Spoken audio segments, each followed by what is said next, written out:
राजस्थान इतिहास और कला संस्कृति के 20 प्रश्न, ऐसे क्रमवाइज चलेंगे। ऐसा मॉडल पेपर दोस्तों आपको और कहीं देखने को नहीं मिलेगा, सिर्फ और सिर्फ आराध्या आरएस एकेडमी के यूट्यूब चैनल पर आपको ये देखने को मिलेगा।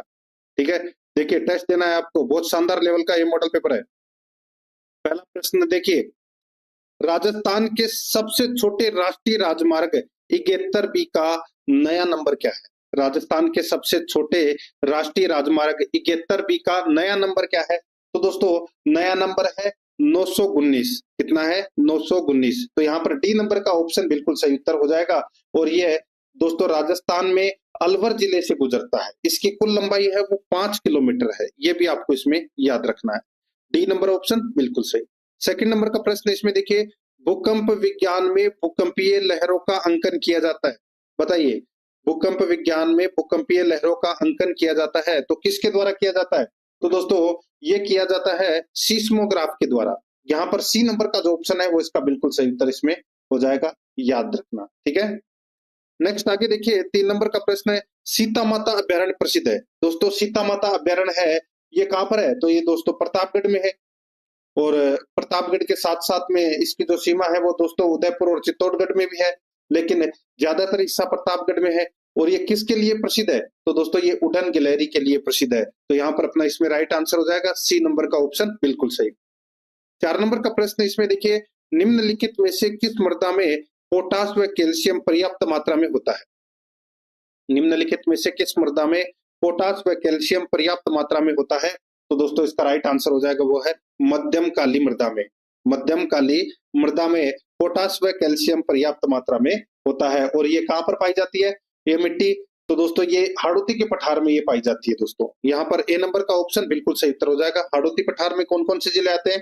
कोटा, बूंदी, बारा, झालावाड़। ठीक है, 5 नंबर का प्रश्न इसमें देखिए, सिरोही क्षेत्र में वर्षा जल के कारण निर्मित उबड़ खाबड़ ककरेली भूमि को स्थानीय भाषा में क्या कहते हैं? सिरोही क्षेत्र में वर्षा जल के कारण निर्मित उबड़ खाबड़ ककरीली भूमि को स्थानीय भाषा में क्या कहते हैं? उसको बोलते हैं दोस्तों क्या? उसको भाकर बोलते हैं। क्या बोलते हैं? भाकर। यहाँ पर बी नंबर का जो ऑप्शन है वो इसका बिल्कुल सही उत्तर हो जाएगा, भाकर। नेक्स्ट है आगे देखिए 6 नंबर का प्रश्न है, राजस्थान का दक्षिणतम अक्षांश क्या है? दोस्तों राजस्थान का दक्षिणतम अक्षांश है वो क्या है? राजस्थान का विस्तार दोस्तों आप सभी को पता है 23 डिग्री 3 मिनट उत्तरी अक्षांश से 30 डिग्री 12 मिनट उत्तरी अक्षांश तक है। तो यहाँ पर दक्षिणी विस्तार पूछा है तो दोस्तों वो है 23 डिग्री 3 मिनट उत्तरी अक्षांश। ये दक्षिणतम अक्षांश है दोस्तों। यहाँ पर सी नंबर का ऑप्शन बिल्कुल सही उत्तर हो जाएगा। आगे देखिए, राजस्थान में 2011 में महिला साक्षरता दर कितनी रही? महिला साक्षरता दर कितनी रही? तो दोस्तों इसका सही उत्तर हो जाएगा वो है 52.66% है। ये दोस्तों महिला साक्षरता रही 2011 की जनगणना के अनुसार। ये आपको इसमें याद रखना है। सर्वाधिक महिला साक्षरता कोटा जिले में थी और सबसे कम महिला साक्षरता है वो जालौर जिले की। तो यहाँ पर इसमें ए नंबर ऑप्शन बिल्कुल सही। 8 नंबर का प्रश्न है, गरदड़ा वृहद पेयजल परियोजना राजस्थान के निम्न में से किस जिले से संबंधित है? बताइए कौन से जिले से संबंधित है? तो यहाँ पर इसका राइट आंसर हो जाएगा दोस्तों ये बूंदी जिले से संबंधित है। दोस्तों यहाँ पर ए नंबर का ऑप्शन बिल्कुल सही उत्तर हो जाएगा। देखिए टेस्ट आपको पूरा देना है और दोस्तों आपको ये भी पता लगाना है कि आपके कितने प्रश्न हैं वो गलत हो रहे हैं। तो उस चीज को आपको दोस्तों उसको ठीक करना है और दोस्तों ज्यादा से ज्यादा है वो आपको सुनने की कोशिश करना है, क्योंकि सुनने से ज्यादा याद होता है। देखिए 9 नंबर का प्रश्न है, निम्न में से कौन सी नदी कामधेनु नदी भी कहलाती है? बताइए कौन सी नदी कामधेनु नदी भी कहलाती है? इसका राइट आंसर हो जाएगा दोस्तों वो है चंबल नदी। चंबल नदी को दोस्तों कामधेनु नदी के नाम से भी जाना जाता है, चरमनवती नदी के नाम से भी जाना जाता है, सदावाहिनी के नाम से भी जाना जाता है और मालव गंगा के नाम से भी जाना जाता है। तो दोस्तों यहाँ पर इसका राइट आंसर हो जाएगा बी नंबर ऑप्शन सही उत्तर। 10 नंबर का प्रश्न है, यहाँ पर देखिए तिवारी ने पूर्वी राजस्थान को किस जलवायु प्रदेश के अंतर्गत रखा है? देखिए कोपेन का जलवायु वर्गीकरण और तिवारी का जलवायु वर्गीकरण और एक थोंटवेट का जलवायु वर्गीकरण, ये तीनों आपको दोस्तों पढ़ने हैं। ठीक है, यहाँ पर पूर्वी राजस्थान को तिवारी के जलवायु वर्गीकरण के अनुसार कौन से क्षेत्र में रखा गया है? इसका राइट आंसर हो जाएगा दोस्तों वो है CAW क्षेत्र में, CAW क्षेत्र में। ठीक है, ये राइट आंसर हो जाएगा यहाँ पे डी नंबर का ऑप्शन बिल्कुल सही। आगे देखिए, सरिस्का वन्यजीव अभ्यारण्य में कौन सी परियोजना कार्यान्वित की गई? सरिस्का वन्यजीव अभ्यारण्य में कौन सी परियोजना कार्यान्वित की गई? इसका राइट आंसर हो जाएगा दोस्तों, वो है, बताइए कौन सी? यहाँ पर तो दोस्तों आप सभी को पता होना चाहिए। इसका जो राइट आंसर हो जाएगा, देखिए बाघ परियोजना है सरिस्का वन्यजीव अभ्यारण्य में। तो दोस्तों यहाँ पर इस प्रश्न का जो सही उत्तर हो जाएगा वो है दोस्तों ये बाघ परियोजना है। यहाँ पर डी नंबर का जो ऑप्शन है वो इसका बिल्कुल सही उत्तर इसमें हो जाएगा, याद रखना। नेक्स्ट आगे देखिए दोस्तों, यहाँ पे लाल दोमट मिट्टी पाए जाने वाला जिला है, बताइए लाल दोमट मिट्टी कहाँ पर पाई जाती है? दोस्तों लाल दोमट मिट्टी है ये राजस्थान के उदयपुर, सलूम्बर, डूंगरपुर, बांसवाड़ा और चित्तौड़गढ़ के कुछ भागों में ये पाई जाती है। तो यहाँ पर डूंगरपुर ऑप्शन दे रखा है, तो यहाँ पर सी नंबर का ऑप्शन राइट आंसर हो जाएगा। आगे देखिए 13 नंबर का प्रश्न है, निम्नलिखित में से लसाड़िया का पठार किस जिले में स्थित है? लसाड़िया का पठार दोस्तों ये जयसमंद के पूर्व में स्थित है, कटाबटा पठारी भाग है लसाड़िया का पठार, ठीक है। तो यहाँ पर इसमें राइट आंसर हो जाएगा दोस्तों, ये देखिए सलूम्बर, यहाँ पर बी नंबर का जो ऑप्शन है वो इसका राइट आंसर हो जाएगा। सलूम्बर जयसमंद के दोस्तों ये पूर्व में ये स्थित है, तो यहाँ पर इसका राइट आंसर हो जाएगा दोस्तों, सलूम्बर दे रखा है तो सलूम्बर इसका राइट आंसर हो जाएगा। नेक्स्ट आगे देखिए 14 नंबर का प्रश्न है, राजस्थान के पश्चिम की अंतर्राष्ट्रीय सीमा कहलाती है? राजस्थान के पश्चिम की अंतर्राष्ट्रीय सीमा कहलाती है, तो वो क्या कहलाती है? दोस्तों इसका जो सही उत्तर हो जाएगा वो है, उसको बोलते हैं दोस्तों रेड क्लिफ रेखा। रेड क्लिफ रेखा बोलते हैं, जो पाकिस्तान के साथ में सटी हुई है उसको रेड क्लिफ रेखा बोलते हैं। यहाँ पर इसमें सी नंबर का जो ऑप्शन है वो इसका बिल्कुल सही उत्तर हो जाएगा, और इसकी जो लंबाई है वो 1070 किलोमीटर है। नेक्स्ट आगे देखिए 15 नंबर का प्रश्न है, राजस्थान में 31 मार्च 2023 तक प्रति 100 वर्ग किलोमीटर पर सड़कों का घनत्व कितना है? सड़कों का घनत्व पूछा गया है प्रति 100 वर्ग किलोमीटर पर, तो दोस्तों इसका राइट आंसर हो जाएगा वो है इसमें 88.18 किलोमीटर है। 88.18 किलोमीटर है ये घनत्व है, सड़कों का घनत्व है प्रति 100 वर्ग किलोमीटर में। तो यहाँ पर इसमें बी नंबर का जो ऑप्शन है वो इसका बिल्कुल सही उत्तर इसमें हो जाएगा, ठीक है। आगे देखिए 16 नंबर का प्रश्न है, भारत की 2011 की जनगणना के अनुसार राजस्थान के किस जिले में जनसंख्या की वृद्धि दर सबसे अधिक थी? भारत की 2011 की जनगणना के अनुसार राजस्थान के किस जिले में जनसंख्या की वृद्धि दर सबसे अधिक थी? तो यहाँ पर इसका राइट आंसर हो जाएगा वो है बाड़मेर की। बाड़मेर में दोस्तों जनसंख्या, दशक की जनसंख्या दर है वो सबसे अधिक थी, कितनी? 32.5%, ठीक है, ये आपको इसमें याद रखना है। तो यहाँ पर इसमें ए नंबर का ऑप्शन बिल्कुल सही। नेक्स्ट आगे देखिए, भूस्खलन एवं कीचड़ प्रवाह प्रकार की आपदा है, तो ये कौन सी प्रकार की आपदा है दोस्तों? भूस्खलन होना और कीचड़ प्रवाह है, तो यहाँ पर इसका राइट आंसर हो जाएगा दोस्तों ये भौगोलिक आपदा है। क्या है? भौगोलिक आपदा। यहाँ पर ए नंबर का ऑप्शन बिल्कुल सही उत्तर हो जाएगा। 18 नंबर का प्रश्न इसमें देखिए, माही बजाज सागर परियोजना का मुख्य बांध किस स्थल पर निर्मित है? बताइए माही बजाज सागर परियोजना का मुख्य बांध है किस स्थल पर स्थित है? इसका राइट आंसर हो जाएगा दोस्तों ये है बोरखेड़ा में। कहां पर है? बोरखेड़ा में। राइट आंसर हो जाएगा दोस्तों बी नंबर का जो ऑप्शन है वो इसका बिल्कुल सही उत्तर इसमें हो जाएगा, ये आपको इसमें याद रखना है। बांसवाड़ा में है ये बोरखेड़ा का, ठीक है। यहाँ पर बी नंबर ऑप्शन बिल्कुल सही। 19 नंबर का प्रश्न इसमें देखिए, कौन सी नदी मृत नदी के नाम से जानी जाती है? मृत नदी के नाम से दोस्तों कौन सी नदी जानी जाती है? सही उत्तर हो जाएगा दोस्तों घग्गर नदी को मृत नदी के नाम से जाना जाता है।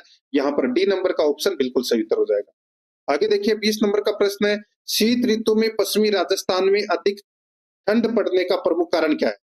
बताइए पश्चिमी राजस्थान में अधिक ठंड क्यों पड़ती है सर्दी में? तो दोस्तों उसका मुख्य कारण है रेतीला धरातल होना। तो यहाँ पर इसमें ए नंबर का ऑप्शन बिल्कुल सही उत्तर इसमें हो जाएगा, ये आपको इसमें याद रखना है, रेतीला धरातल होना। दोस्तों देखिए 20 प्रश्न मैंने आपको राजस्थान भूगोल के करवा दिए हैं। अब 20 प्रश्न नए सिलेबस के अनुसार दोस्तों राजस्थान इतिहास एवं कला संस्कृति के 20 प्रश्न करवाने जा रहा हूँ भाग 2 के अंदर, ठीक है। देखिए इसमें कैला देवी का विश्व प्रसिद्ध मंदिर राजस्थान के किस जिले में स्थित है? कहां पर है? तो दोस्तों ये कैला देवी का मंदिर कहाँ है? तो ये करौली में। तो यहाँ पर इसमें राइट आंसर हो जाएगा बी नंबर का ऑप्शन सही उत्तर करौली में। आगे देखिए, पोत हाकर सरी आभूषण कहाँ पहना जाता है? पोत हाकर सरी आभूषण है ये कहाँ पर पहने जाते हैं आभूषण? तो दोस्तों ये गले के आभूषण है, ठीक है। किसके हैं? गले के आभूषण। यहाँ पर सी नंबर ऑप्शन बिल्कुल सही। 23 नंबर का प्रश्न है, राजस्थान की किस बोली पर मराठा भाषा का प्रभाव है? राजस्थान की कौन सी बोली पर मराठा भाषा का प्रभाव है? दोस्तों इसका राइट आंसर हो जाएगा वो है इसमें मालवी। मालवी बोली पर मराठा भाषा का प्रभाव है। डी नंबर का जो ऑप्शन है वो इसका बिल्कुल सही उत्तर हो जाएगा। 24 नंबर का प्रश्न इसमें देखिए, राजस्थान के किस क्रांतिकारी की बरेली की जेल में अनुमानुषिक यातनाओं के कारण मृत्यु हुई? राजस्थान के किस क्रांतिकारी की बरेली की जेल में अनुमानुषिक यातनाओं के कारण मृत्यु हुई? तो यहाँ पर इसका राइट आंसर हो जाएगा दोस्तों, वो है इसमें कौन सा? तो वो है दोस्तों प्रताप सिंह बारट।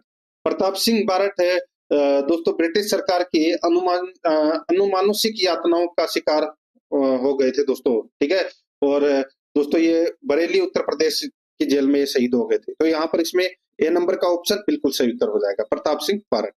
आगे देखिए, गलता तीर्थ पर स्थित मंदिर किस देवता को समर्पित है?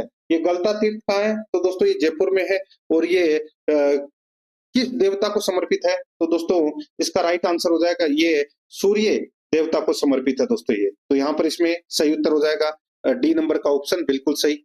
नेक्स्ट आगे देखिए, तारकसी के आभूषण के लिए राजस्थान का कौन सा स्थान प्रसिद्ध है? तो कौन सा स्थान प्रसिद्ध है दोस्तों तारकसी के लिए? तो यहाँ पर इसका राइट आंसर हो जाएगा नाथ द्वारा। नाथ द्वारा है ये तारकसी के आभूषण के लिए प्रसिद्ध है। ए नंबर का ऑप्शन सही उत्तर। 27 नंबर का प्रश्न है, जोधपुर में 1929 में किसके नेतृत्व में मारवाड़ हितकारिणी सभा स्थापित हुई थी? मारवाड़ हितकारिणी सभा है वो दोस्तों किसके नेतृत्व में गठित की गई थी? राइट आंसर हो जाएगा जयनारायण व्यास के नेतृत्व में। यहाँ पर ए नंबर का जो ऑप्शन है वो इसका बिल्कुल सही उत्तर हो जाएगा।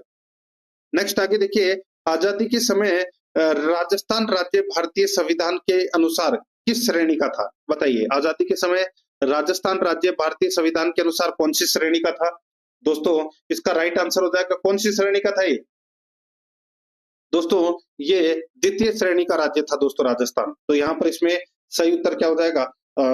बी नंबर का जो ऑप्शन है वो इसका बिल्कुल सही उत्तर इसमें हो जाएगा, याद रखना।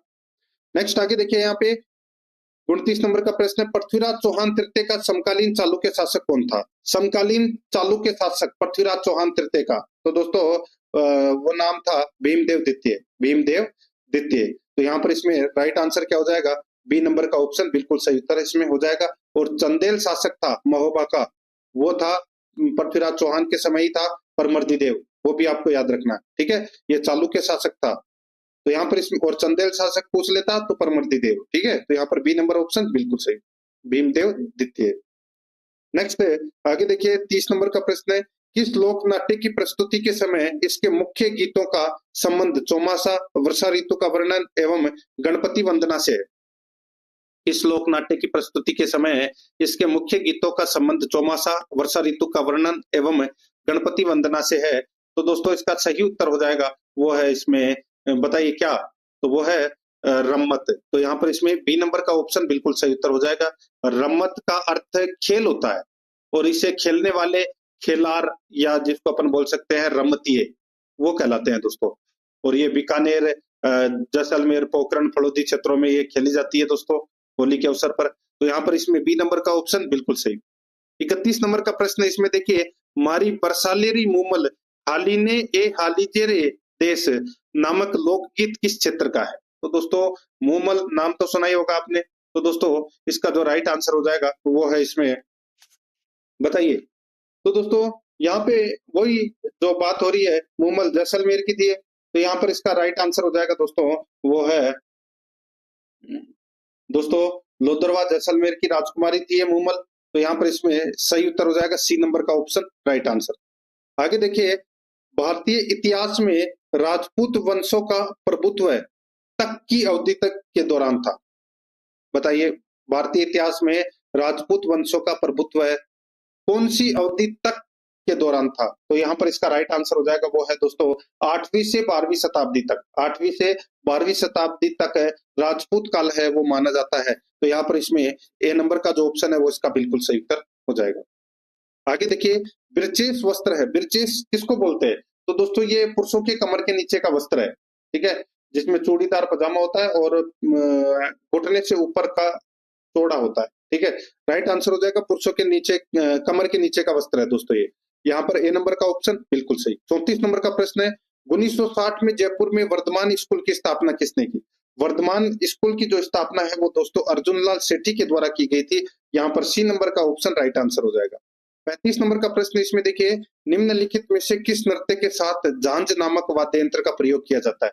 बताइए, झांझ नामक वाद्य यंत्र का प्रयोग दोस्तों किस नृत्य में किया जाता है? तो यहाँ पर इसका राइट आंसर हो जाएगा दोस्तों, वो है कच्ची घोड़ी नृत्य में इसका प्रयोग किया जाता है दोस्तों। राइट आंसर हो जाएगा यहाँ पे ए नंबर का ऑप्शन, बिल्कुल सही।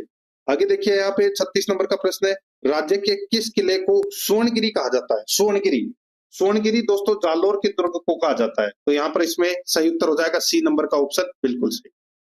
नेक्स्ट आगे देखिए, चित्रकला की किस शैली को प्रकाश में लाने का श्रेय डॉक्टर फैयाज अली को जाता है? दोस्तों डॉक्टर फैयाज अली को बणी ठणी जो चित्र शैली है किशनगढ़ शैली की, ठीक है, उनको दोस्तों प्रकाश में लाने का श्रेय डॉक्टर फैयाज अली को ही जाता है। तो यहाँ पर इसमें राइट आंसर हो जाएगा किशनगढ़ शैली। डी नंबर का जो ऑप्शन है वो इसका बिल्कुल सही उत्तर हो जाएगा। 38 नंबर का प्रश्न इसमें देखिए, सुनेल टप्पा जो मंदसौर जिले का भाग था का राजस्थान में विलय कब हुआ? तो दोस्तों राजस्थान में जो विलय है ये कब हुआ था? तो ये 1 नवंबर 1956 को हुआ था दोस्तों। यहाँ पर इसमें ए नंबर का ऑप्शन बिल्कुल सही, 1 नवंबर 1956। 39 नंबर का प्रश्न है, भारत छोड़ो आंदोलन के संचालन हेतु आजाद मोर्चा का गठन कहाँ हुआ था? आजाद मोर्चे का जो गठन है वो दोस्तों कहाँ पर हुआ था? इसका जो सही उत्तर हो जाएगा दोस्तों वो है आजाद मोर्चे का गठन दोस्तों जयपुर में हुआ था। कहाँ पर? जयपुर में। यहाँ पर डी नंबर का जो ऑप्शन है वो इसका बिल्कुल सही उत्तर हो जाएगा, जयपुर में हुआ था। आगे देखिए 40 नंबर का प्रश्न है, जाटों का प्लेटो अफलातून किसे कहा जाता है? जाटों का प्लेटो अफलातून किसे कहा जाता है? दोस्तों ये कहा जाता है किसको? तो ये सूरजमल को कहा जाता है दोस्तों। यहाँ पर इसमें ए नंबर का ऑप्शन बिल्कुल सही उत्तर इसमें हो जाएगा। देखिए नए सिलेबस के अनुसार 40 प्रश्न है वो राजस्थान भूगोल और राजस्थान इतिहास एवं कला संस्कृति से संबंधित पूछे जाएंगे। अब दोस्तों यहाँ पर देखिए तीसरा भाग जिसके अंदर मैं आपको राजनीतिक विज्ञान के 5 प्रश्न है वो बताने जा रहा हूँ। 5 प्रश्न आपको राजस्थान पॉलिटी के और 5 प्रश्न है आपको इंडियन पॉलिटी के प्रश्न है वो करवाऊंगा, ठीक है दोस्तों। आप प्लेलिस्ट में जाओगे तो वहां पे आपको चतुर्थ श्रेणी के नाम से अलग अलग फोल्डर देखने को मिल जाएंगे भविष्य में, ठीक है। तो वहां पर दोस्तों आपको ऑब्जेक्टिव क्लास है वो देखने को मिलेगी सिलेबस के अकॉर्डिंग।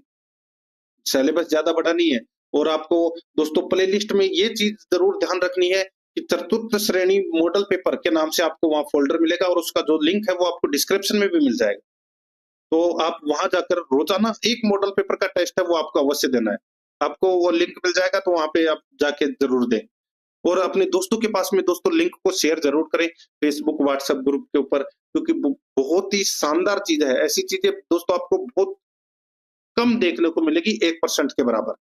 बाकी ऐसी चीजें आपको देखने को नहीं मिलेगी क्योंकि इसमें देखिए लेवल देखिए और हर पार्ट के आपको ये भी पता लग रहा है कि कौन से पार्ट में कितने प्रश्न है वो पूछे जाएंगे। देखिए इंडियन पॉलिटी के ये 5 प्रश्न है वो परीक्षा में पूछे जाएंगे। 41 नंबर का प्रश्न है इसमें देखिए, राजस्थान उच्च न्यायालय की मुख्य पीठ है बेंच कहाँ स्थित है? राजस्थान उच्च न्यायालय की मुख्य पीठ बेंच कहाँ स्थित है? दोस्तों इसका जो राइट आंसर हो जाएगा ये कहाँ पर है दोस्तों? ये तो सभी को पता होगा। यहाँ पर इसका राइट आंसर हो जाएगा दोस्तों वो है जोधपुर में। यहाँ पर बी नंबर का जो ऑप्शन है वो इसका बिल्कुल सही उत्तर हो जाएगा, जोधपुर में। नेक्स्ट आगे देखिए, भारतीय संविधान के निम्नलिखित अनुच्छेदों में से कौन सा उस मूल अधिकार से संबंधित है जो उन्हें भी उपलब्ध है जो कि भारत के नागरिक नहीं है? यानी कि ऐसा कौन सा मूल अधिकार है जो विदेशियों को भी प्राप्त है? बताइए। तो दोस्तों इसका राइट आंसर हो जाएगा वो है इसमें अनुच्छेद 14। तो यहाँ पर अपना इसमें राइट आंसर हो जाएगा सी नंबर का ऑप्शन बिल्कुल सही उत्तर इसमें हो जाएगा। आगे देखिए 43 नंबर का प्रश्न है, निम्न में से कौन सी राज्यपाल की कार्यकारी शक्ति नहीं है? राज्यपाल की कार्यकारी शक्ति कौन सी नहीं है? दोस्तों देखिए राज्य सरकार के सभी कार्य औपचारिक तौर पर राज्यपाल के नाम होते हैं, बिल्कुल सही है, नाम पर होते हैं। आगे देखिए वह राज्य लोक सेवा आयोग के अध्यक्ष और सदस्यों की नियुक्ति और पदच्युत करता है, तो ये गलत हो जाएगा। दोस्तों यहाँ पर मैं आपको बताऊं तो दोस्तों देखिए यहाँ पे जो आरपीएससी है, ठीक है, राज्य लोक सेवा आयोग की नियुक्ति तो करता है लेकिन इनको हटा नहीं सकता, इनको केवल राष्ट्रपति हटा सकते हैं। तो यहाँ पर ये जो पदच्युत जो शब्द दे रखा है हटाने वाला ये गलत दे रखा है, इसलिए अपना बी नंबर का ऑप्शन है वो इसमें गलत दे रखा है, ये राष्ट्रपति की कार्यकारी शक्ति नहीं है।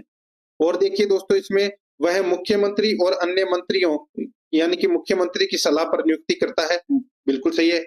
मुख्यमंत्री की सलाह पर अन्य मंत्रियों की नियुक्ति करता है। वह मुख्यमंत्री से प्रशासनिक मामलों की जानकारी प्राप्त कर सकता है। बिल्कुल सही बात है। तो यहाँ पर गलत कथन कौन सा है? बी नंबर का। तो यहाँ पर इसमें बी नंबर ऑप्शन सही उत्तर हो जाएगा। आगे देखिए, किसने राज्य नीति के निर्देशक सिद्धांतों को भारत में सामाजिक व आर्थिक लोकतंत्र का घोषणा पत्र कहा है? तो किसने कहा है? तो दोस्तों ये कहा है डॉक्टर भीमराव अंबेडकर ने। तो यहाँ पर बी नंबर का ऑप्शन बिल्कुल सही उत्तर हो जाएगा। आगे देखिए 45 नंबर का प्रश्न है, निम्नलिखित अनुच्छेदों में से किस एक को डॉक्टर भीमराव अंबेडकर द्वारा संविधान का हृदय एवं आत्मा कहा है? दोस्तों कौन से अनुच्छेद को कहा है? ये तो सभी को पता होगा, अनुच्छेद 32 को कहा है दोस्तों। यहाँ पर डी नंबर का जो ऑप्शन है वो इसका बिल्कुल सही उत्तर हो जाएगा, अनुच्छेद 32 को। अब देखिए यहाँ पे राजस्थान राजनीति विज्ञान के दोस्तों 5 प्रश्न है। भाग 4 राजस्थान राजनीति यानी कि राजस्थान पॉलिटी के 5 प्रश्न पूछे जाएंगे परीक्षा में सिलेबस के अकॉर्डिंग। देखिए यहाँ पे 46 नंबर का प्रश्न है, निम्न में से राज्य सूचना आयोग राजस्थान के संदर्भ में कौन सा कथन सही है? बताइए दोस्तों कौन सा कथन है वो सही है? यहाँ पर ये अपने को बताना है। यहाँ पर देखिए दोस्तों मैं आपको बताऊं, यह एक सांविधिक निकाय है। यह एक सांविधिक निकाय है, ठीक है। और देखिए यह स्वायत्त शासी निकाय, यह स्वायत्त शासी क्या है? निकाय है। तो यहाँ पर आप देख सकते हैं दोस्तों स्वायत्त शासी क्या है? निकाय है।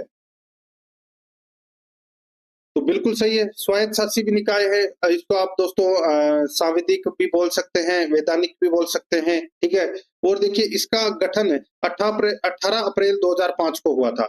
18 अप्रैल 2005 है वो इसमें गलत दे रखा है दोस्तों। 18 अप्रैल तो सही है, लेकिन 2006 को इसका गठन हुआ था राज्य सूचना आयोग का। तो यहाँ पर पहला कथन और दूसरा कथन तो क्या है? सत्य है। तीसरा कथन इसमें गलत दे रखा है। कूट भाषा में दोस्तों अपने को उत्तर देना था। यहाँ पर 1 और 2 इसमें क्या है? सही है।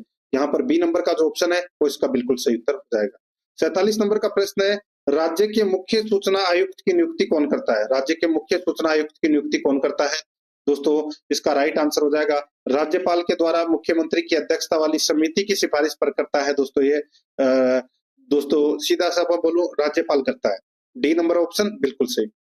48 नंबर का प्रश्न है, भारत के संविधान के अनुसार राजस्थान मंत्री परिषद में मुख्यमंत्री सहित अधिकतम सदस्य कितने हो सकते हैं मंत्री परिषद में? तो दोस्तों मंत्री परिषद में मैंने आपको बताया था कितने, टोटल 30 हो सकते हैं। 29 मंत्री प्लस 1 मुख्यमंत्री। तो यहाँ पर इसमें सी नंबर का ऑप्शन बिल्कुल सही उत्तर हो जाएगा। आगे देखिए, सदन में मंत्रियों और महाधिवक्ता के विशेष अधिकारों का उल्लेख कौन से अनुच्छेद में किया गया है? संसद में मंत्रियों और महाधिवक्ता के विशेष अधिकारों का उल्लेख कौन से अनुच्छेद में किया गया है? इसका राइट आंसर हो जाएगा दोस्तों वो है अनुच्छेद 177 में। यहाँ पर बी नंबर का ऑप्शन बिल्कुल सही उत्तर हो जाएगा। आगे देखिए 50 नंबर का प्रश्न है, भारतीय संविधान का कौन सा अनुच्छेद 233 के शीर्षक के संबंध में निम्नलिखित में से कौन सा कथन सही है? बताइए अनुच्छेद 233 किससे संबंधित है? तो दोस्तों ये संबंधित है राज्यपाल द्वारा जिला न्यायाधीशों की नियुक्ति से संबंधित है। यहाँ पर ए नंबर का जो ऑप्शन है वो इसका बिल्कुल सही उत्तर इसमें हो जाएगा। अब दोस्तों यहाँ पर देखिए 5 प्रश्न है, वो आपको सामान्य विज्ञान से संबंधित मैं आपको करवा रहा हूँ, ठीक है। 5 प्रश्न सामान्य विज्ञान से संबंधित है। और दोस्तों देखिए, चलो इसमें देख लीजिए, डीपीटी का टीका लगाया जाता है। 5 प्रश्न आएंगे, ठीक है, सामान्य विज्ञान के।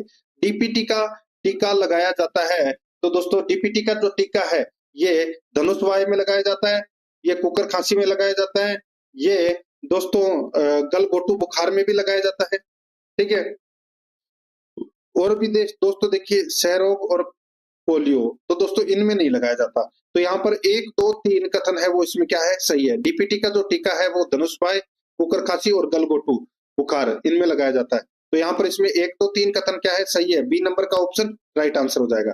52 नंबर का प्रश्न इसमें देखिए, नर के लक्षण देने वाला हार्मोन है। नर के लक्षण देने वाला हार्मोन है तो वो कौन सा है? तो दोस्तों वो है देखिए एंड्रोजन, ठीक है। क्या हो जाएगा? एंड्रोजन। नर के लक्षण देने वाला हार्मोन कौन सा है? तो वो है एंड्रोजन। तो यहाँ पर इसमें सी नंबर का ऑप्शन सही। नेक्स्ट आगे देखिए, एक मनुष्य में 44 प्लस XO गुणसूत्र पाए जाते हैं, यह है।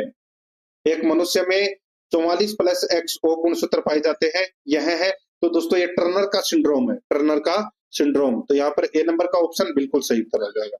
आगे देखिए, किसी वस्तु का यानी कि किसी वस्तु बिंब का छोटा आभासी व सीधा प्रतिबिंब प्राप्त करने हेतु उसे दर्पण के सामने कहीं पर भी रखा जा सकता है। बताइए कौन से दर्पण के सामने कहीं पर भी रखा जा सकता है किसी वस्तु का छोटा आभासी और सीधा प्रतिबिंब प्राप्त करने के लिए? तो दोस्तों इसका राइट आंसर हो जाएगा उत्तल दर्पण के सामने कहीं पर भी रखा जा सकता है। यहाँ पर ए नंबर का ऑप्शन बिल्कुल सही उत्तर हो जाएगा। नेक्स्ट आगे देखिए, एस को धातु ऑक्साइड में बदलने के लिए वायु की सीमित उपस्थिति में दृढ़ता से गर्म किया जाता है कहलाती है। ऐसी प्रक्रिया जिसमें कार्बोनेट अयस्क को धातु ऑक्साइड में बदलने के लिए वायु की सीमित उपस्थिति में दृढ़ता से गर्म किया जाता है कहलाती है। तो वो क्या कहलाती है दोस्तों? वो कहलाती है निस्तापन। तो यहाँ पर इसमें सी नंबर का ऑप्शन बिल्कुल सही उत्तर हो जाएगा, निस्तापन। 6 नंबर का प्रश्न है, सॉरी भाग 6, जिसमें मैं आपको 5 प्रश्न है वो कंप्यूटर से संबंधित करवाऊंगा।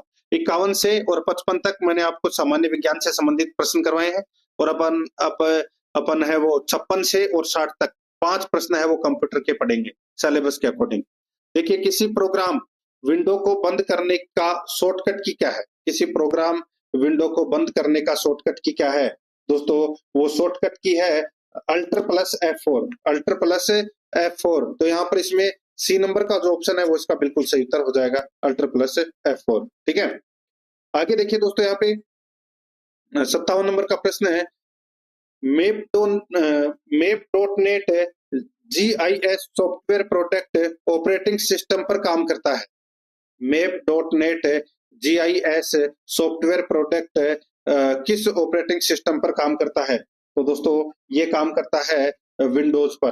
ठीक है, इस पर विंडोज पर। तो यहाँ पर इसमें ए नंबर का ऑप्शन बिल्कुल सही, विंडोज पर। आगे देखिए, एक्सेल में A1 से A8 सेल तक दर्ज संख्याओं का कुल योग ज्ञात करने का सूत्र क्या है? एक्सेल में A1 से A8 सेल तक दर्ज संख्याओं का कुल योग ज्ञात करने का सूत्र क्या है? तो दोस्तों वो जो सूत्र है वो है इसमें बराबर सम A1 अनुपात A8। तो यहाँ पर इसमें ए नंबर का जो ऑप्शन है वो इसका बिल्कुल सही उत्तर इसमें हो जाएगा, ये आपको इसमें याद रखना है। ठीक है, आगे देखिए दोस्तों, यहाँ पे निम्न में से कौन है इंटरनेट कनेक्शन की 3 बेसिक श्रेणी में नहीं आता है? निम्न में से कौन इंटरनेट कनेक्शन की 3 बेसिक श्रेणी में नहीं आता है? तो यहाँ पर इसका राइट आंसर हो जाएगा दोस्तों, वो है इसमें, बताइए, तो वो है डायरेक्ट सैटेलाइट है, वो 3 बेसिक श्रेणी में नहीं आता है। डायल अप आता है, ब्रॉडबैंड आता है, डायरेक्ट कनेक्शन आता है। तो यहाँ पर ए नंबर का ऑप्शन बिल्कुल सही उत्तर हो जाएगा। आगे देखिए, यहाँ पे 60 नंबर का प्रश्न है, MS वर्ड डॉक्यूमेंट के बाईं तरफ के किसी अकेले अक्षर को मिटाने के लिए कौन सी की प्रयुक्त होती है? MS वर्ड डॉक्यूमेंट के बाईं तरफ के किसी अकेले अक्षर को मिटाने के लिए कौन सी की प्रयुक्त होती है? तो दोस्तों इसमें इसका राइट आंसर हो जाएगा, वो है बैक स्पेस। बैक स्पेस का प्रयोग होता है दोस्तों। यहाँ पर इसमें ए नंबर का ऑप्शन बिल्कुल सही। अब दोस्तों यहाँ पर देखिए, भाग 7, इसके अंदर मैं आपको राजस्थान करंट अफेयर के 5 प्रश्न करवाऊंगा, और 5 प्रश्न है वो इंडिया लेवल के करंट अफेयर होंगे। ठीक है, ये आपको इसमें याद रखना है। हर पार्ट में किसमें कितने प्रश्न आएंगे वो सारी चीज मैं आपको बताते हुए चल रहा हूँ। और दोस्तों आराध्या RS एकेडमी के यूट्यूब चैनल को अगर आपने अभी तक सब्सक्राइब नहीं किया तो चैनल को सब्सक्राइब जरूर करें, बेल आइकन को दबाएं ताकि नोटिफिकेशन है वो आपके पास में निरंतर पहुंचता रहे। और दोस्तों क्लास को लाइक जरूर करें। देखिए यहाँ पे 61 नंबर का प्रश्न है, 61 से 65 तक अपन राजस्थान करंट अफेयर से संबंधित प्रश्नों को पढ़ेंगे। देखिए, किस रोग के कारण राजस्थान के जैसलमेर और फड़ौदी क्षेत्रों में पशुओं की मृत्यु दर्ज की गई है? तो दोस्तों कौन से रोग के कारण? तो वो रोग है कर्रा रोग। कौन सा रोग? कर्रा रोग, जिसको बाटुलिज्म भी बोलते हैं। यहाँ पर 6 नंबर का जो ऑप्शन है वो इसका बिल्कुल सही उत्तर इसमें हो जाएगा। और ये रोग है ये दोस्तों पश्चिमी जिले राजस्थान के जैसलमेर, बाड़मेर, बालोतरा और फड़ौदी क्षेत्रों में देखा गया है। ठीक है, तो यहाँ पर अपना इसमें राइट आंसर क्या हो जाएगा? 6 नंबर का ऑप्शन सही। आगे देखिए 62 नंबर का प्रश्न है, राजस्थान में कर्रा रोग बाटुलिज्म के फैलाव का मुख्य कारण क्या है? तो दोस्तों इसका मुख्य कारण है वो क्या है? इसका मुख्य कारण है वो है पशुओं में कैल्शियम और फास्फोरस की कमी। पशुओं में कैल्शियम और फास्फोरस की कमी के कारण ये रोग हो रहा है, कर्रा रोग। यहाँ पर ब नंबर का ऑप्शन बिल्कुल सही उत्तर हो जाएगा, और यह चर्चा का विषय भी बना हुआ है। आगे देखिए दोस्तों, यहाँ पे 63 नंबर का प्रश्न है, अन्ना सागर झील का निर्माण किसके द्वारा करवाया गया था? अब ये करंट अफेयर में ये प्रश्न पूछा गया है, तो इसका मतलब है दोस्तों ये अभी चर्चा का विषय बना हुआ है, अन्ना सागर झील। तो दोस्तों इसका निर्माण है वो अरुणोराज चौहान ने करवाया था। ठीक है, यहाँ पर ब नंबर का ऑप्शन राइट आंसर हो जाएगा। और दोस्तों मैं आपको बताऊं, सुप्रीम कोर्ट ने राजस्थान सरकार को अजमेर की अन्ना सागर झील के किनारे बने 7 वेंडर्स और फूड कोर्ट को हटाने का आदेश दिया है। ठीक है, ये आपको इसमें याद रखना है। अभी चर्चा का विषय बना हुआ है, तो यहाँ पर अपना इसमें दोस्तों जो 7 वेंडर्स पार्क है, इसको 6 महीने के भीतर हटाने का यानी कि हटा के स्थानांतरित करने का निर्देश दिया है। और जो फूड कोर्ट है उसको दोस्तों उसको पूरी तरह ध्वस्त करने का आदेश दिया गया है। इसलिए ये चर्चा का विषय बना हुआ है, इसलिए ये करंट अफेयर में पूछा गया प्रश्न है। ब नंबर ऑप्शन सही उत्तर। आगे देखिए, राजस्थान लोकतंत्र सेनानी सम्मान विधेयक 2024 के तहत पात्र लोकतंत्र सेनानियों को कितनी मासिक पेंशन दी जाएगी? तो कितनी मासिक पेंशन दी जाएगी दोस्तों, इसका राइट आंसर हो जाएगा वो है 20,000 मासिक पेंशन है वो दी जाएगी। यहाँ पर 6 नंबर का ऑप्शन राइट आंसर हो जाएगा। 65 नंबर का प्रश्न है, राजस्थान सरकार ने 2025-26 में हरियालो राजस्थान अभियान के तहत कितने पेड़ लगाने का लक्ष्य निर्धारित किया है? राजस्थान सरकार ने 2025-26 में हरियालो राजस्थान अभियान के तहत कितने पेड़ लगाने का लक्ष्य निर्धारित किया है? इसका राइट आंसर हो जाएगा वो है 10 करोड़ पेड़ लगाने का लक्ष्य निर्धारित किया है। यहाँ पर 6 नंबर ऑप्शन बिल्कुल सही। अब दोस्तों भाग 8 करंट अफेयर के 5 प्रश्न, ये इंडिया लेवल के करंट अफेयर के प्रश्न होंगे दोस्तों ये, ठीक है, इंडिया और विश्व लेवल के। यहाँ पर देखिए 66 नंबर का प्रश्न है, भारत का पहला वर्टिकल लिफ्ट रेल ब्रिज किस स्थान पर बना है? भारत का पहला वर्टिकल लिफ्ट रेल ब्रिज किस स्थान पर बना है? तो दोस्तों ये रामेश्वरम में बना है। कहां पर? रामेश्वरम में। यहाँ पर 6 नंबर का जो ऑप्शन है वो इसका बिल्कुल सही उत्तर हो जाएगा। नेक्स्ट आगे देखिए 67 नंबर प्रश्न, हाल ही में अप्रैल 2025 में राष्ट्रपति द्रौपदी मुर्मू किस 2 देशों की यात्रा पर रवाना हुई है? तो दोस्तों इसका राइट आंसर हो जाएगा वो दोस्तों पुर्तगाल और स्लोवाकिया, इन देशों की यात्रा पर गई है दोस्तों। यहाँ पर ए नंबर का ऑप्शन बिल्कुल सही। 68 नंबर प्रश्न है, अप्रैल 2025 में भारत ऊर्जा भंडारण गठबंधन के नए अध्यक्ष के रूप में किसे नियुक्त किया गया है? अप्रैल 2025 में भारत ऊर्जा भंडार यानी कि भंडारण गठबंधन के नए अध्यक्ष के रूप में किसे नियुक्त किया गया है? इसका राइट आंसर हो जाएगा वो है देवमाल्या सेन को। देवमाल्या सेन को। यहाँ पर बे नंबर का ऑप्शन बिल्कुल सही उत्तर हो जाएगा। 69 नंबर का प्रश्न इसमें देखिए, अप्रैल 2025 में तमिलनाडु के किन 2 स्वदेशी उत्पादों को भौगोलिक संकेत जीआई टैग प्रदान किया गया है? अप्रैल 2025 में तमिलनाडु के किन 2 स्वदेशी उत्पादों को भौगोलिक संकेत जीआई टैग प्रदान किया गया है? इसका राइट आंसर हो जाएगा वो है इसमें कुंभकोणम सुपारी और थोवलाई फूलमाला। ठीक है, कुंभकोणम सुपारी और थोवलाई फूलमाला को दोस्तों जीआई टैग है वो प्रदान किया गया है। यहाँ पर अपना इसमें बे नंबर का जो ऑप्शन है वो इसका बिल्कुल सही उत्तर इसमें हो जाएगा, याद रखना। आगे देखिए 70 नंबर का प्रश्न है, the great conciliator Lal Bahadur Shastri and the transformation of India पुस्तक किसने लिखी? तो दोस्तों ये जो पुस्तक है ये लिखी संजीव चोपड़ा के द्वारा। संजीव चोपड़ा के द्वारा। यहाँ पर बे नंबर का जो ऑप्शन है वो इसका बिल्कुल सही उत्तर हो जाएगा। अब दोस्तों अपन यहाँ पे हिंदी व्याकरण के 20 प्रश्न है वो पढ़ेंगे सिलेबस के अकॉर्डिंग। ठीक है, एक भी प्रश्न दोस्तों सिलेबस के बाहर नहीं है, बिल्कुल सिलेबस के अकॉर्डिंग अपन चल रहे हैं। दोस्तों देखिए यहाँ पे निम्नलिखित में से अशुद्ध वाक्य को छांटना है।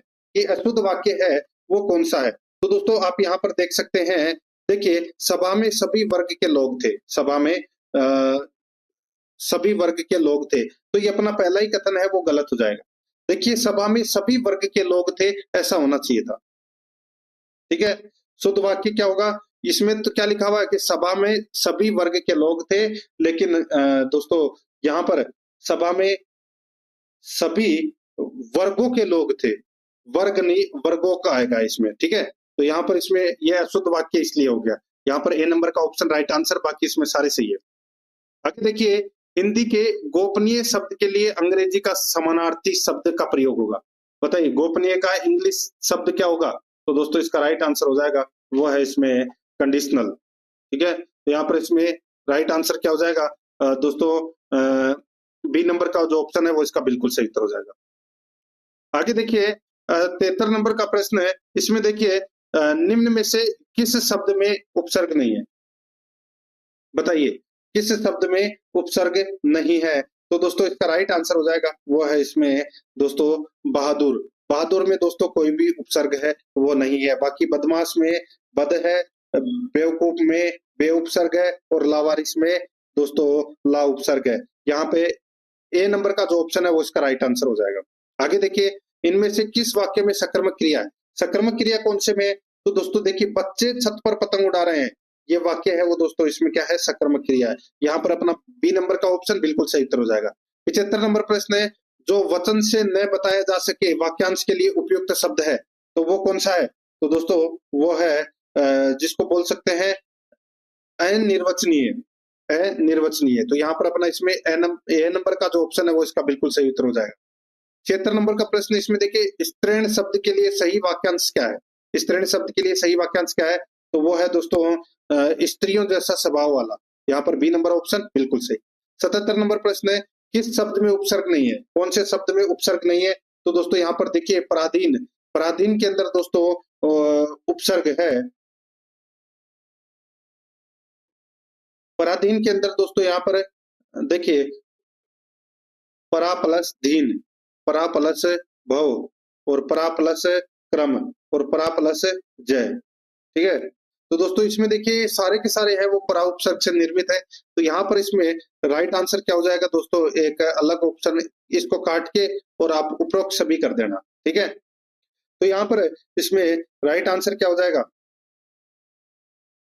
दोस्तों? डी नंबर का जो ऑप्शन है वो इसका बिल्कुल सही उत्तर इसमें हो जाएगा। ये आपको इसमें याद रखना है। ठीक है, परा उपसर्ग है इसमें सब में। आगे देखिए दोस्तों यहाँ पे देखिए इच्छा शब्द का सही विलोम शब्द बताइए। इच्छा शब्द का सही विलोम शब्द क्या होगा? तो वो हो जाएगा अनिच्छा। यहाँ पर बी नंबर का ऑप्शन बिल्कुल सही। नेक्स्ट आगे देखिए इक प्रत्यय से निर्मित शब्द कौन सा नहीं है? इक प्रत्यय से निर्मित शब्द कौन सा नहीं है? तो वो है दोस्तों इसमें देखिए मोहक। मोहक में हक, हक लगा हुआ है दोस्तों इसमें हक। ठीक है, तो यहाँ पर इसमें मोहक में अक प्रत्यय है दोस्तों, अक, इक नहीं है। तो यहाँ पर डी नंबर ऑप्शन बिल्कुल सही। आगे देखिए इनमें से ब्रह्मा का पर्यायवाची शब्द कौन सा है? ब्रह्मा का पर्यायवाची शब्द कौन सा है? तो वो है दोस्तों विरंची। विरंची है ये ब्रह्मा का पर्यायवाची शब्द है दोस्तों। नेक्स्ट आगे देखिए इनमें से कौन सा वाक्य वर्तने के कारण अशुद्ध है? वर्तने के कारण अशुद्ध कौन सा है? तो दोस्तों इसमें देखिए महात्मा के सतोपदेश में जीवन का सार मिलता है। महात्मा के सदोपदेश में तो यहाँ पे सदोपदेश, सदो उपदेश नहीं होता, सदु उपदेश होता है। ठीक है, तो यहाँ पर इसमें राइट आंसर क्या हो जाएगा? सी नंबर का ऑप्शन राइट आंसर हो जाएगा। ये अशुद्ध वाक्य है। नेक्स्ट आगे देखिए धोखा यह किसी को नहीं देता है। धोखा यह किसी को नहीं देता है वाक्य किस काल का है? तो दोस्तों ये कौन सा काल का वाक्य है? तो दोस्तों ये वर्तमान काल का है। क्या है? वर्तमान काल का वाक्य है दोस्तों। यहाँ पर डी नंबर का जो ऑप्शन है वो इसका बिल्कुल सही उत्तर हो जाएगा। नेक्स्ट आगे देखिए अपने पैरों पर कुल्हाड़ी मारना मुहावरे का अर्थ क्या है? तो दोस्तों इसका अर्थ हो जाएगा अपना नुकसान स्वयं ही करना। यहाँ पर बी नंबर का ऑप्शन बिल्कुल सही। 84 नंबर प्रश्न है, निम्नलिखित वाक्यों में से किस काल में क्रिया अकर्मक नहीं है? निम्नलिखित वाक्यों में से किस काल में क्रिया अकर्मक नहीं है? तो यहाँ पर इसका राइट आंसर हो जाएगा दोस्तों वो है इसमें कौन सा? तो वो है सुनीता ने अपने पिताजी से फोन करवाया। सुनीता ने अपने पिताजी से फोन करवाया। दोस्तों इसमें अकर्मक नहीं है, इसमें वाक्य में दोस्तों सकर्मक क्रिया है। तो यहाँ पर इसमें सी नंबर का ऑप्शन है वो इसका राइट आंसर हो जाएगा। नेक्स्ट आगे देखिए व्यवसायिक एवं प्रशासनिक क्षेत्र में पत्र लेखन क्या कार्य करता है? बताइए पत्र लेखन है वो क्या कार्य करता है? तो दोस्तों ये स्थायी प्रलेख का कार्य करता है दोस्तों, स्थायी प्रलेख का। यहाँ पर ए नंबर ऑप्शन बिल्कुल सही। नेक्स्ट आगे देखिए निम्न में से कौन सी भाववाचक संज्ञा है? भाववाचक संज्ञा दोस्तों इसमें बीमारी है, ये भाववाचक संज्ञा है। डी नंबर ऑप्शन बिल्कुल सही। आगे देखिए अपनी अकुशलता छिपाने के लिए बहाने बनाने का भावार्थ व्यक्त करने वाली लोकोक्ति है। अपनी अकुशलता छिपाने के लिए बहाने बनाने का भावार्थ व्यक्त करने वाली लोकोक्ति है। तो वो कौन सी है? तो वो है नाच न जाने आंगन टेढ़ा। यहाँ पर सी नंबर का ऑप्शन बिल्कुल सही उत्तर हो जाएगा। नेक्स्ट आगे देखिए यहाँ पे जो शब्द पूर्वापर संबंध से किसी भी संज्ञा के बदले आता है उसे क्या कहते हैं? जो शब्द पूर्वापर संबंध से किसी भी संज्ञा के बदले आता है उसको क्या कहते हैं? तो दोस्तों उसको बोलते हैं सर्वनाम। तो यहाँ पर इसमें ए नंबर का ऑप्शन बिल्कुल सही। नेक्स्ट आगे देखिए यहाँ पे शुद्ध वाक्य छांटना है। शुद्ध वाक्य छांटना है तो दोस्तों यहाँ पर आप देख सकते हैं शुद्ध वाक्य कौन सा है। देखिए पंजाब के भूगोल की एक प्रति खरीदनी है। पंजाब के भूगोल की एक प्रति खरीदनी है, ठीक है। तो यहाँ पर है दोस्तों, यहाँ पर देखिए और पंजाब के भूगोल की एक प्रति खरीदनी है, ठीक है। और इसमें देखिए पेड़ पर कोयल कूक रही है। तो यहाँ पर देखिए पेड़ पर कोयल कूक रही थी, ठीक है। ये वाक्य दोस्तों शुद्ध वाक्य है। तो यहाँ पर इसमें राइट आंसर क्या हो जाएगा? डी नंबर का ऑप्शन बिल्कुल सही उत्तर हो जाएगा। आगे देखिए वागीश शब्द में कौन सी संधि है? वागीश शब्द में कौन सी संधि है? तो दोस्तों वाह प्लस ईस, इसमें व्यंजन संधि का प्रयोग हुआ है दोस्तों। यहाँ पर इसमें ए नंबर का ऑप्शन बिल्कुल सही। अब दोस्तों यहाँ पे जो 15 प्रश्न है वो इंग्लिश ग्रामर से संबंधित परीक्षा में पूछे जाएंगे सिलेबस के अकॉर्डिंग। यहाँ पर देखिए 91 नंबर का प्रश्न है, one of the boys saved his son. One of the boys saved his son. The passive voice of the above sentence is. तो दोस्तों यहाँ पर देखिए इसमें करता है वो ए बॉय है, ठीक है। तो यहाँ पे ए बॉय या वन ऑफ द बॉयज हो तो दोस्तों पेसिव वॉइस के अंदर बाई प्लस एजेंट के रूप में नहीं लिखा जाएगा। तो यहाँ पे इसमें देखिए बाई है वो नहीं आना चाहिए, तो बाई इसमें भी है तो ये भी गलत हो जाएगा, ये भी गलत हो जाएगा। तो यहाँ पे देखिए बाई की यहाँ पे देर फॉर्म भी दे रखी है तो ये भी गलत हो जाएगा। तो यहाँ पे हिज सन वाज सेव्ड, यहाँ पर बी नंबर का ऑप्शन बिल्कुल सही उत्तर हो जाएगा। 92 नंबर का प्रश्न, इसमें देखिए fill in the blanks. Fill in the blanks यहाँ पर देखिए at this time tomorrow I entertain my friends. At this time tomorrow I entertain my friends. तो दोस्तों यहाँ पर इसका राइट आंसर क्या हो जाएगा? इसमें दोस्तों सही उत्तर हो जाएगा वो है शैल बी एंटरटेनिंग, ठीक है। शैल बी एंटरटेनिंग का प्रयोग होगा दोस्तों। यहाँ पर बी नंबर का ऑप्शन बिल्कुल सही उत्तर हो जाएगा, क्योंकि दोस्तों इसमें फ्यूचर कंटिन्यूअस टेंस है। तो यहाँ पर इसमें बी नंबर ऑप्शन सही। 93 नंबर प्रश्न, इसमें देखिए उल्लंघन करते हुए ट्रांसलेट इनटू इंग्लिश में। उल्लंघन करते हुए, तो यहाँ पर देखिए इसका अगर अपन इंग्लिश में रूपांतरण करें तो क्या होगा? तो वो जाएगा दोस्तों इन कॉन्ट्रावेंशन ऑफ। तो यहाँ पर सी नंबर का जो ऑप्शन है वो इसका बिल्कुल सही उत्तर हो जाएगा। 94 नंबर का प्रश्न, इसमें देखिए fill in the blank with the correct English and Hindi version of the technical term. तो यहाँ पर देखिए the officer failed to provide an certificate in time, यानी कि अधिकारी समय पर प्रमाण पत्र नहीं दे पाए। तो यहाँ पर इसका राइट आंसर हो जाएगा वो है अबेटमेंट, कटौती प्रमाण पत्र नहीं दे पाए। यहाँ पर डी नंबर का ऑप्शन बिल्कुल सही उत्तर हो जाएगा। 95 नंबर का प्रश्न, इसमें देखिए मेरा बड़ा भाई इंजीनियर बनना चाहता है। इसको इंग्लिश में रूपांतरण करेंगे तो दोस्तों क्या होगा? तो दोस्तों इसका हो जाएगा इसमें देखिए my elder brother wants to become an engineer. यहाँ पर इसमें राइट आंसर सी नंबर का ऑप्शन हो जाएगा। आगे देखिए translate the following sentence into Hindi choosing the correct alternative from the option given. दोस्तों इंग्लिश सेंटेंस दे रखा है, अपने को हिंदी बताना है क्या होगा। देखिए everybody enjoys equal right in India.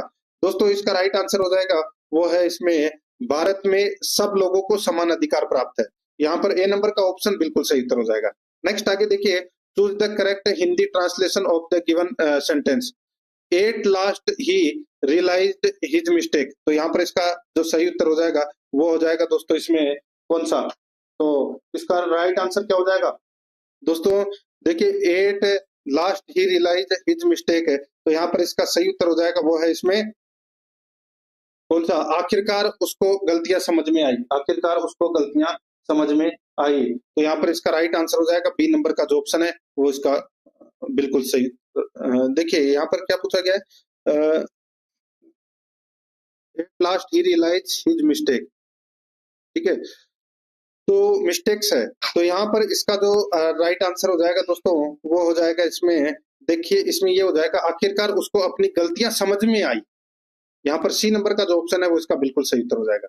आगे देखिए 98 नंबर का प्रश्न है choose the correct preposition to fill in the blank है। She had no other no other claim to the post her good looks. तो दोस्तों यहाँ पर इसमें राइट आंसर क्या हो जाएगा? देखिए अच्छी, उसकी अच्छी शक्ल के अलावा, ठीक है, तो यहाँ पे एक्सपेक्ट यानी कि देन का प्रयोग एक्सपेक्ट या उसके अर्थ सिवाय के अर्थ में इसका हुआ है, तो यहाँ पर इसमें देन का प्रयोग होगा दोस्तों इसमें, ठीक है। The post then her good looks, तो यहाँ पर देन आएगा, बी नंबर का ऑप्शन सही। आगे देखिए यहाँ पे complete the following sentence by choosing the correct answer from the given options. दोस्तों यहाँ पर देखिए खालिस्तान बताना है। देखिए tiger is in danger of extension, तो दोस्तों यहाँ पर इसमें राइट आंसर क्या हो जाएगा? दोस्तों इसका देखिए इसमें द टाइगर आएगा इसमें, तो यहाँ पर डी नंबर का ऑप्शन बिल्कुल सही। नेक्स्ट आगे देखिए fill in the blank, fill in the blank with an appropriate word from the options given below. तो यहाँ पर देखिए the of the new medication was loss of appetite. तो दोस्तों यहाँ पे खालिस्तान में आएगा, क्या आएगा? तो इसमें दोस्तों इफेक्ट आएगा, क्या आएगा? इफेक्ट का, ठीक है। तो यहाँ पर अपना इसमें जैसे कि मैं आपको बताऊं कि नई दवा के प्रभाव से भूख लगना बंद हो गया, तो यहाँ पर बी नंबर ऑप्शन बिल्कुल सही। 101 नंबर का प्रश्न इसमें देखिए each of the girl scout a community project, तो इसका जो राइट आंसर हो जाएगा वो है दोस्तों इसमें डच का प्रयोग होगा दोस्तों यहाँ पर, ए नंबर का ऑप्शन बिल्कुल सही। आगे देखिए दोस्तों यहाँ पे change from exclamatory to assertive, यहाँ पर देखिए what a marvellous painting he made, तो यहाँ पर इसका जो सही उत्तर हो जाएगा वो है दोस्तों इसमें he made a very marvellous painting, तो यहाँ पर बी नंबर का जो ऑप्शन है वो इसका बिल्कुल सही उत्तर हो जाएगा। 103 नंबर का प्रश्न इसमें देखिए choose the correct indirect speech of the following sentence from the given options. तो यहाँ पर सेंटेंस में दे रखा है she said to him are you fine, तो यहाँ पर इसका जो राइट आंसर हो जाएगा वो है दोस्तों यहाँ पर कौन सा? तो वो हो जाएगा दोस्तों यहाँ पे शी आस्क्ड हिम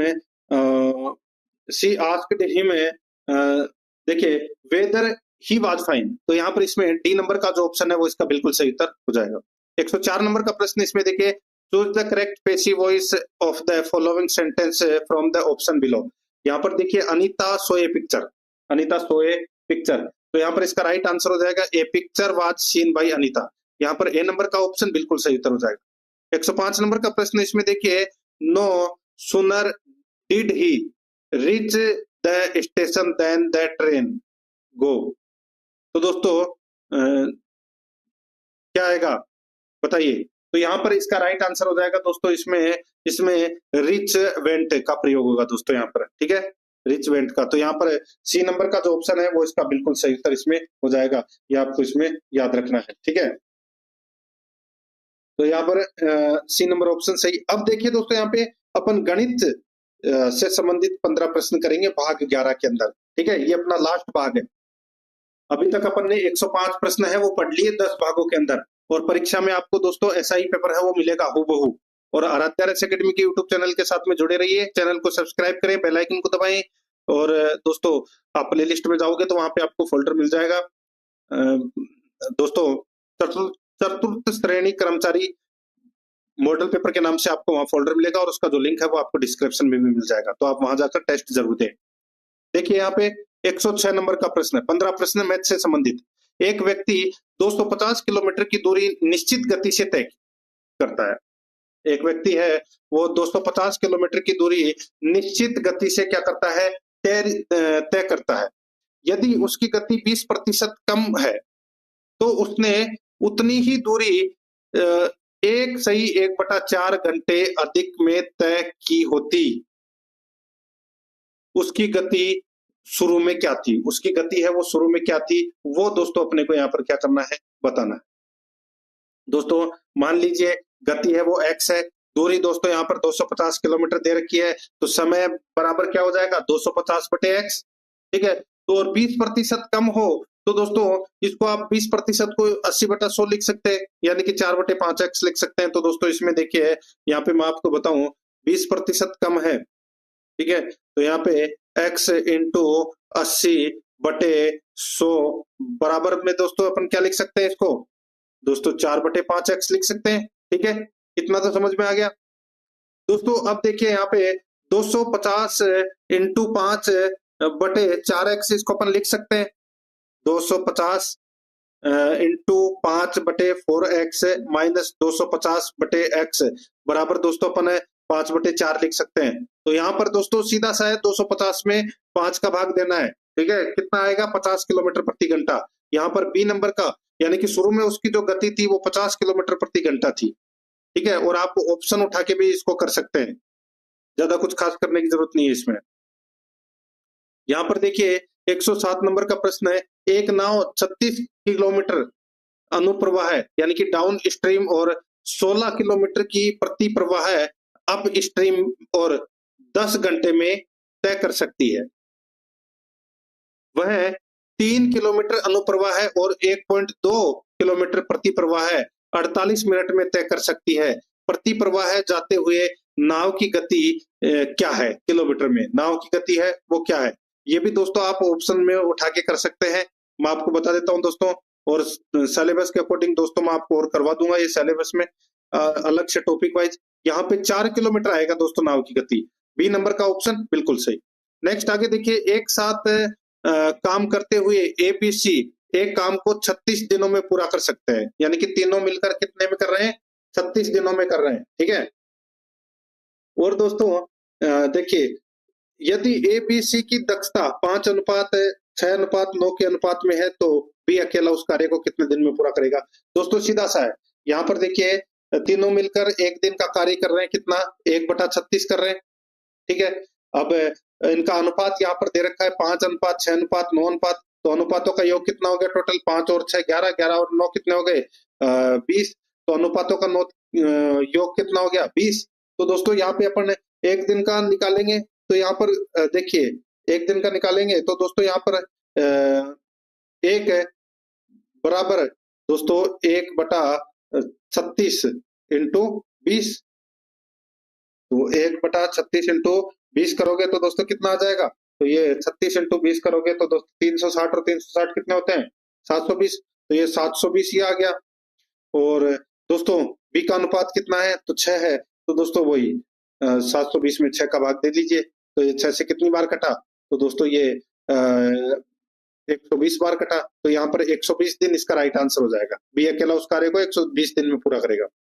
109 नंबर का प्रश्न है, इसमें भी देखिए दोस्तों ये भी ऐसा ही प्रश्न है, दो पाइप ए और बी क्रमशः 12 मिनट और 15 मिनट में एक टैंक को भर सकते हैं। जब एक आउटलेट पाइप सी बी खोला जाता है तो 3 पाइप एक साथ टैंक को 10 मिनट में भर सकते हैं। सी अकेले कितने मिनट में पूरा टैंक खाली कर सकता है। दोस्तों सीधा सा है, इसमें देखिए ए और बी पाइप 1 मिनट में भरेंगे, तो दोस्तों यहाँ पर दे रखा है 1/12 प्लस 1/15। ठीक है, तो दोस्तों यहाँ पर क्या हो जाएगा, तो यहाँ पर 3/20। ठीक है, कितना हो जाएगा 3/20। ठीक है, अब दोस्तों यहाँ पर देखिए इसमें कि ए बी सी तीनों पाइप 1 मिनट में भरेंगे, तो दोस्तों 1 मिनट में भरेंगे तो दोस्तों ये भर रहे हैं 10 मिनट में, यानी कि 1/10। ठीक है, और सी अकेला 1 मिनट में खाली करेगा, तो दोस्तों 1 मिनट में खाली करेगा तो अपन क्या करेंगे 3/20 माइनस 1/10, तो क्या हो जाएगा, तो दोस्तों 1/20 आएगा, यानी कि सी 20 मिनट के अंदर पूरा टैंक खाली कर देगा। यहाँ पर बी नंबर का जो ऑप्शन है वो इसका बिल्कुल सही उत्तर हो जाएगा। 110 नंबर का प्रश्न है, इसमें देखिए वही दोस्तों ये व्यापार से संबंधित प्रश्न है। देखिए एबीसी ने क्रमशः 10,000, 15,000 और 25,000 रुपए लगाकर एक व्यापार प्रारंभ किया। 1 साल बाद ए ने तथा 2 साल बाद बी ने अपनी पूंजी वापस ले ली। यदि 3 साल बाद कुल लाभ 10,350 हुआ तो उसमें ए का हिस्सा बी से कितना कम था, बताइए। दोस्तों मैं आपको बता देता हूँ डायरेक्ट इस प्रश्न का उत्तर 1800 इसका राइट आंसर हो जाएगा। ठीक है, 1800। आगे देखिए यहाँ पे 111 नंबर का प्रश्न है, किसी वस्तु को 19.50 में बेचने पर दुकानदार को 23% का लाभ होता है। 30% लाभ पाने के लिए उसे विक्रय मूल्य में कितनी वृद्धि करनी होगी, तो कितनी वृद्धि करनी होगी, दोस्तों सीधा सा है, इसको देखिए, सबसे पहले तो मैं आपको बता दूं, 19.50 में बेचने पर एक दुकानदार को 23% का क्या होता है, लाभ होता है। तो 19.50 इंटू 100/23, ठीक है। एक तो ये कर दिया, तो कितना आ गया, तो दोस्तों 15.85 आ गया, ठीक है, 15.85 आ गया। अब उसको 30% लाभ प्राप्त करने के लिए उसे विक्रय मूल्य यानी कि कितने रुपए में बेचना होगा। तो दोस्तों सीधा सा है, यहाँ पे 15 पॉइंट, ठीक है, 15.85, 15.85 इंटू 130, 30% का प्रॉफिट दिखाना है बटे 100, बराबर कितना आ जाएगा दोस्तों, इसको काटोगे तो आपको यहाँ पे 20.06 या 20.6, ठीक है, 20.6, 20.6 रुपए में दोस्तों उसको बेचेगा, ठीक है। तो उसको 30% का लाभ होगा।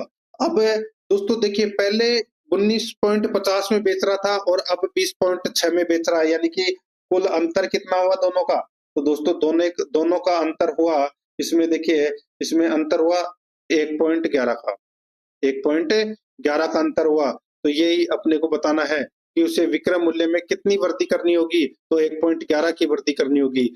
बी नंबर का ऑप्शन बिल्कुल सही।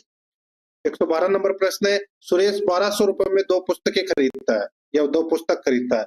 एक को वह 20% लाभ पर बेचता है और दूसरी को 16% की हानि पर बेचता है। यदि दोनों पुस्तकों का विक्रय मूल्य समान है तो पुस्तक का अनुमानित लागत मूल्य क्या होगा। अनुमानित लागत मूल्य है वो अपने को बताना है दोस्तों। देखिए, एक के ऊपर तो उसको 20% का लाभ हो रहा है और दूसरी पर दोस्तों 16% की हानि हो रही है। तो मैं आपको बता देता हूँ दोस्तों, ऑप्शन उठा के आप इसको कर सकते हैं।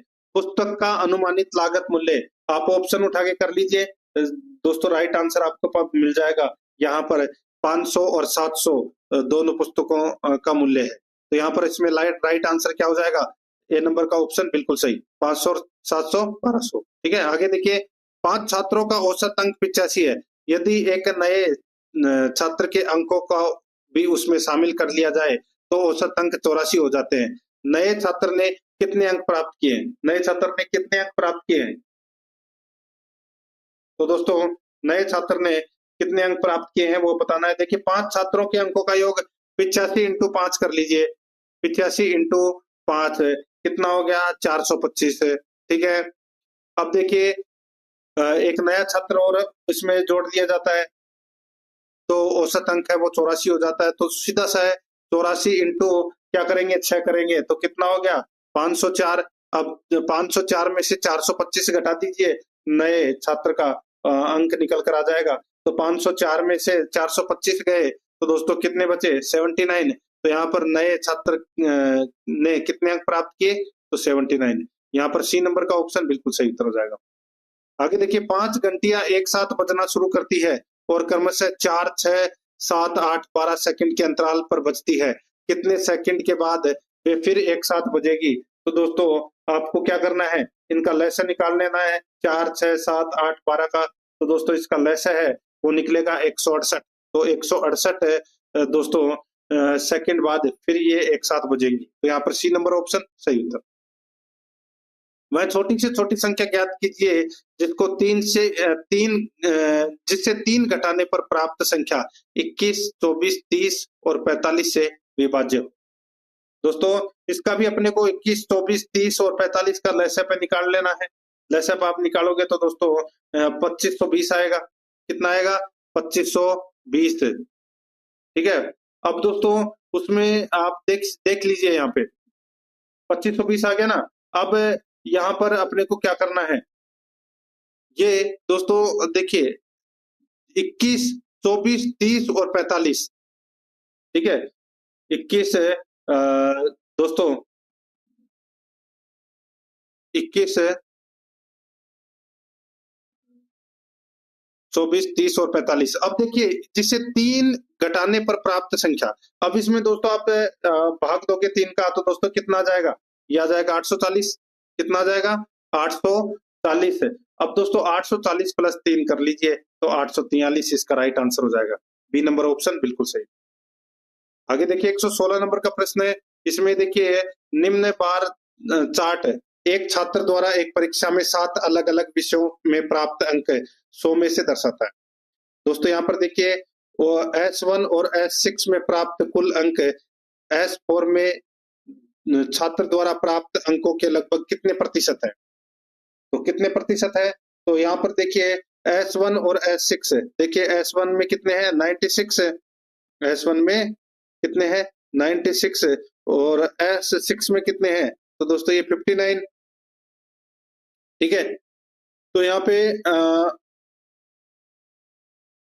में प्राप्त कुल अंक, तो यहाँ पे अपने को क्या करना है 96 और 59 है। ठीक है, 96 और 59 है, इसको अपन जोड़ लेंगे तो कितना आ जाएगा, ये आ जाएगा दोस्तों 155। ठीक है, और यहाँ पर देखिए S4 में कितने हैं 71। ठीक है, S4 में छात्र द्वारा प्राप्त अंकों का लगभग कितने प्रतिशत है? तो सीधा सा है दोस्तों, ज्यादा कुछ खास करने की जरूरत नहीं है। 155 इंटू 155 इंटू 100 बटे 71 ये करना है, राइट आंसर निकल कर आ जाएगा 218.31%। यहाँ पर बी नंबर ऑप्शन बिल्कुल सही। आगे देखिए दोस्तों, निम्न पाई चार्ट किसी विशेष वर्ष में 8 विभिन्न ब्रांडों द्वारा बेची गई कारों की संख्या के आंकड़े निरूपित करता है। यहाँ पर देखिए यदि दिए गए वर्ष के दौरान कुल 8 ब्रांडों द्वारा बेची गई कुल कारों की संख्या 2800 है, तो B2 व B6 द्वारा बेची गई कारों की संख्या में अंतर कितना है? तो दोस्तों यहाँ पर देखिए अंतर की मैं बात करूं तो दोस्तों B2 देखिए यहाँ पे कुल कारों की संख्या कितनी है दोस्तों 2800 है। ठीक है, और B2 और B6 है, तो दोस्तों B2 में कितना प्रतिशत है 15 और B6 में कितना है, B6 में दोस्तों यहाँ पे 8% है। तो अंतर कितने का हो गया दोस्तों दोनों का? तो दोस्तों इसमें देखिए 7 का अंतर हो गया। कितने का अंतर हो गया? 7 का। ठीक है, तो अब अपन इसको करेंगे तो कैसे करेंगे, तो 7 इंटू 2800 बटे क्या करेंगे 100 बस। तो यहाँ पर इसका राइट आंसर क्या हो जाएगा, वो है 196। 196 का अंतर है दोस्तों, यहाँ पर डी नंबर का ऑप्शन बिल्कुल सही उत्तर हो जाएगा। आगे देखिए ये निम्न बार ग्राफ किसी दिए गए वर्ष के दौरान कंपनी के कुल व्यय के प्रतिशत के रूप में विभिन्न मदों के तहत कंपनी एबीसी के व्यय के वितरण को दर्शाता है। कंपनी का कुल वार्षिक व्यय 30 करोड़ रुपए है। किराए पर और अन्य खर्चों पर व्यय की गई राशि का अंतर ज्ञात कीजिए। तो दोस्तों किराए पर दोस्तों 16 है और अन्य खर्चों पर व्यय की गई राशि का अंतर ज्ञात कीजिए। अंतर ज्ञात करना है तो दोस्तों यहाँ पर देखिए सीधा सा मैं आपको बोलूं, अन्य खर्च है वो कितना है, अन्य खर्च 14 है और किराया कितना है 16 है। ठीक है, दोनों का अंतर कितना हो गया 2% का। कितना हो गया 2% का। अब दोस्तों सीधा सा है 30 इंटू 2/100 बस, 30 इंटू 2/100 कर लीजिए तो यहाँ पर 0.6 करोड़ आ जाएगा। इसमें 0.6 करोड़, तो यहाँ पर इसमें ए नंबर का ऑप्शन बिल्कुल सही उत्तर इसमें हो जाएगा। ठीक है, इन कंपनी का कुल वार्षिक व्यय 30 करोड़ रुपए दे रखा है। आगे देखिए 119 नंबर का प्रश्न है। इसमें भी देखिए पाई चार्ट के माध्यम से अपने को उत्तर देना है। जनवरी 2020 में विभिन्न बैंकों में स्केल 1 अधिकारियों का प्रतिशत, सभी 6 बैंकों में स्केल 1 अधिकारियों की कुल संख्या बराबर 500 बैंक डीईएफ में स्केल 1 के अधिकारियों की औसत संख्या है वो ज्ञात कीजिए। दोस्तों यहाँ पर देखिए 500 बैंक है। ठीक है, तो यानी कि बैंक डीईएफ, अब डीईएफ में कितना है तो देखिए डी में है 24 है और ई में है 14 और एफ में है 10। तो यहाँ पर देखिए 14 और 10 कितने हो जाएंगे 24 और 24 कितने हो गए 48। ठीक है, कितने हो गए 48। तो यहाँ पे अपन इसको ऐसे लिख सकते हैं 500 इंटू 48 बटे 100, तो ये 2 जीरो से जोड़ 2 जीरो कट गए, 5 इंटू 48 कर लीजिए कितना आ गया 240। कितना 240। अब 240 में दोस्तों यहाँ पर देखिए डीईएफ 3 है तो 3 का भाग दे दीजिए, औसत संख्या निकल कर आ जाएगी कितनी 80। तो यहाँ पर डी नंबर का जो ऑप्शन है वो इसका बिल्कुल सही उत्तर हो जाएगा। आगे देखिए विक्रय मूल्य ज्ञात करें जब अंकित मूल्य 160 और छूट 12% हो। अंकित मूल्य 60 हो और छूट है वो 12% हो, तो दोस्तों सीधा सा है यहाँ पे 160 इंटू 88/100। तो यहाँ से एक जीरो से ये जीरो कट गई। अब ये 2 से ये 5 बार गया, ये 8 बार गया। ठीक है, अब 8 इंटू 88/5 कर लीजिए, आपका राइट आंसर निकल कर आ जाएगा दोस्तों कितना, 140.80। तो यहाँ पर इसमें डी नंबर का जो ऑप्शन है वो इसका बिल्कुल सही उत्तर हो जाएगा। ये मैंने आज आपको दोस्तों सिलेबस के अकॉर्डिंग 7 अप्रैल 2024 के नवीनतम पाठ्यक्रम